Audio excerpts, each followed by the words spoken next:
নমস্কার, সনাতন ধর্মকথা চ্যানেলে আপনাদের সবাইকে স্বাগত। আজ রামায়ণের উত্তরকাণ্ডের 31তম পর্ব শুরু করব। 33 কোটি দেবদেবী, ব্রহ্মা বিষ্ণু মহেশ্বর, সর্বকালের সর্বসৃষ্টি, পিতা মাতা গুরু সবাইকে প্রণাম জানিয়ে এই পাঠ শুরু করছি। কাকভূষুণ্ডী বলছেন, যদি শ্রী রামচন্দ্রের কৃপায় এমন কোনো যোগাযোগ হয়ে যায় তাহলে এই সব রোগ নষ্ট হয়ে যায়। সদ্গুরুরূপী বৈদ্যের কথায় বিশ্বাস, বিষয়ের আশা না করা থাকলে এটিই সংযম। শ্রীরামচন্দ্রের প্রতি ভক্তি হচ্ছে সঞ্জীবনী মূল। শ্রদ্ধাপূর্ণ বুদ্ধি হল অনুপান, অর্থাৎ ওষুধের সঙ্গে মিশ্রিত মধু। এই রকম যোগাযোগ যদি হয় তাহলে এই রোগ দূর হলেও হতে পারে, নয়তো কোটি প্রযত্নেও তা যায় না। মন তখনই নীরব হয়েছে বলে জানবে যখন হৃদয়ে বৈরাগ্যের বল বাড়ে, সুবুদ্ধিরূপী ক্ষুধা নিত্য নতুন রূপে বাড়তে থাকে এবং বিষয়াসক্তিরূপী দুর্বলতা দূর হয়ে যায়।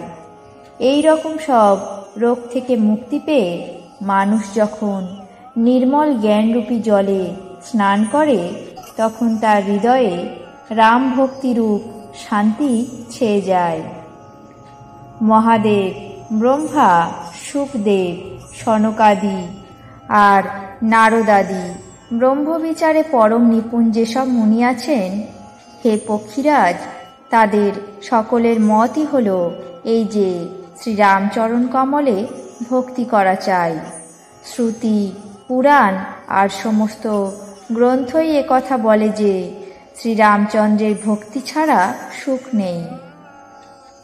কচ্ছপের পিঠের উপর লোম গজালেও গজাতে পারে, বন্ধা নারীর পুত্র কাউকে মারলেও মারতে পারে, আকাশে অনেক রকম ফুল ফুটতেও পারে, কিন্তু শ্রীহরি বিমুখ হয়ে কোনো জীবই সুখ পেতে পারে না। মরীচিকার জল পান করে তৃষ্ণা মেটানো সম্ভব, খরগোশের মাথায় শিং গজালেও গজাতে পারে, আকাশও সূর্যদেবকে নাশ করতে পারে, কিন্তু রাম বিমুখ হয়ে কোনো জীবই সুখ পেতে পারে না। বরফের ভিতর থেকে আগুন বেরোলেও বেরোতে পারে, কিন্তু শ্রীরাম বিমুখ হয়ে কেউ সুখ পেতে পারে না। জলকে মন্থন করলে হয়তো ঘি বেরোতে পারে, আর বালি থেকে হয়তো তেল বেরোতে পারে, কিন্তু শ্রীহরি ভজন বিনা সংসাররূপী সমুদ্র পার হওয়া সম্ভব নয়। এই সিদ্ধান্ত অটল। প্রভু মশাকে ব্রহ্মা করতে পারেন এবং ব্রহ্মাকে মশার চেয়েও তুচ্ছ বানাতে পারেন। এই বিশ্বাস করে যে বুদ্ধিমান মানুষ সকল সন্দেহ ত্যাগ করে শ্রীরামকে ভজনা করে তার সুখ এবং আনন্দ অপার হয়ে থাকে। আমি নিশ্চিত করে বলতে পারি, আমার কথার অন্যথা বা মিথ্যা হয় না। যে মানুষ শ্রীহরির ভজনা করে সে অত্যন্ত দুস্তর সংসার সাগরকে সহজেই পার করতে পারে। হে নাথ, শ্রীহরির অনুপম চরিত্র আমি নিজ বুদ্ধিমতো কোথাও বিস্তারিতভাবে, কোথাও সংক্ষেপে বলেছি। হে সর্পারি গরুর, শ্রুতির সিদ্ধান্ত এই যে সমস্ত কাজ ছেড়ে দিয়ে শ্রীরামের ভজনা করা চাই। প্রভু রামচন্দ্রকে ছেড়ে আর কাকে ভজন করা যায়?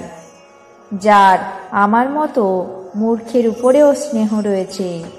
হে নাথ, বিজ্ঞানরূপী আপনি নির্মোহ, আপনি তো আমার বড়ই কৃপা করেছেন যে আপনি আমার কাছে শুকদেব, সনকাদি আর শিবের মনোবাঞ্ছিত অতি পবিত্র রাম কথা জিজ্ঞাসা করেছেন।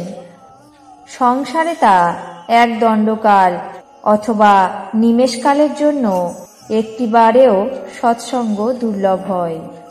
হে গরুর, নিজের মনে বিচার করে দেখুন যে আমি কি শ্রীরামের ভজনের অধিকারী পক্ষীদের মধ্যে অধমতম এবং সর্বপ্রকারে অপবিত্র, কিন্তু তা সত্ত্বেও প্রভু আমাকে জগৎ পাবন প্রসিদ্ধি দিলেন, অথবা প্রভু আমাকে জগৎ প্রসিদ্ধ পাবন করে দিলেন।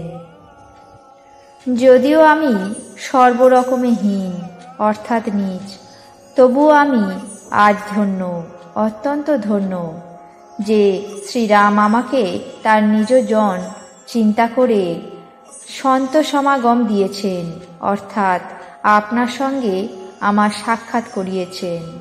হে নাথ, আমি নিজের বুদ্ধি অনুসারে বললাম, কিছুই গুপ্ত রাখিনি, তবুও শ্রীরামচন্দ্রের চরিত্র সমুদ্রের সমান, কেউ কি তার থই পেতে পারে? শ্রীরামচন্দ্রের বহুবিধ গুণাবলী স্মরণ করে জ্ঞানী ভূষুণ্ডী বারবার পুলকিত হলেন।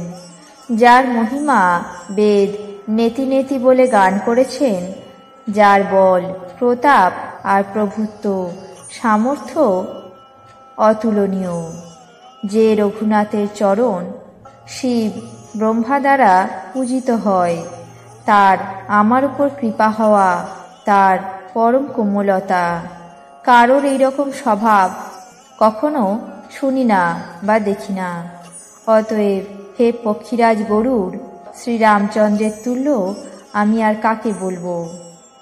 সাধক, সিদ্ধ, জীবনমুক্ত, উদাসী, কবি, বিদ্বান, কর্ম, জ্ঞাতা, সন্ন্যাসী, যোগী, শূরবীর, সুতাপস, জ্ঞানী, ধার্মিক, পণ্ডিত আর বিজ্ঞানী, কেউই আমার স্বামী শ্রীরামচন্দ্রকে সেবন বা ভজনা না করে মুক্তি পেতে পারে না। আমি সেই শ্রীরামচন্দ্রকে বারবার নমস্কার করছি, যার স্মরণ নিয়ে আমার মতো পাপরাশিও শুদ্ধ অর্থাৎ নিষ্পাপ হয়ে যায়। সেই অবিনাশী শ্রীরামচন্দ্রকে নমস্কার করি, যার নাম জন্ম মরণরূপী রোগের অব্যর্থ ওষুধ এবং 3 ভয়ঙ্কর তাপহারী। সেই কৃপালু শ্রীরামচন্দ্র আমার উপর এবং আপনার উপর সদা প্রসন্ন থাকুন। আজ রামায়ণের উত্তরকাণ্ডের 31তম পর্ব এখানেই শেষ করছি। বাকি অংশ আগামী পর্বে পাঠ করে শোনাব। আপনাদের কেমন লাগছে তা অবশ্যই কমেন্ট বক্সে জানাবেন। চ্যানেলটিকে সাবস্ক্রাইব করবেন, লাইক করবেন, শেয়ার করবেন। ধন্যবাদ।